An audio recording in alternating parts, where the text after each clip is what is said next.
ప్రతిఘటన టీవీకి స్వాగతం. క్షణక్షణం మీకోసం. 60 ఏళ్ల వయసులో పంతాలు విడిచి మాట్లాడుకుంటున్న అన్నదమ్ములు.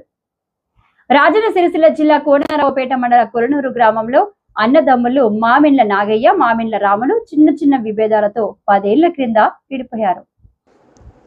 ఒకే గ్రామంలో ఉన్న అన్నదమ్ములు మాట్లాడుకోవడం లేదని, ఇద్దరిని ఎలా అయినా కలపాలని నాగయ్య కుమారుడు శ్రీనివాస్ ఎన్నోసార్లు ప్రయత్నించి విఫలమయ్యాడు. ఇదిలా ఉండగా 4 రోజుల క్రితం ఒక రోడ్డు ప్రమాదంలో నాగయ్య, రామయ్యల మేనల్లుడు కూన తిరుపతి మరణించగా 3 రోజుల కార్యానికి అన్నదమ్ముళ్ళు ఇద్దరు హాజరయ్యారు. ఈ క్రమంలో ఇద్దరిని కలపాలని శ్రీనివాస్ వారి పాత రోజులను, జ్ఞాపకాలను గుర్తు చేయడంతో ఇద్దరు కన్నీరు పెట్టుకున్నారు. 6-10 వయసులో కాటికి వెళ్లే ముందు పంతాలు ఎందుకని ఇగరుండి అయినా కలిసి బ్రతుకుదామని యోగక్షేమాలు అడిగి తెలుసుకొని ఆలింగనం చేసుకొని కంటతడి పెట్టుకున్నారు.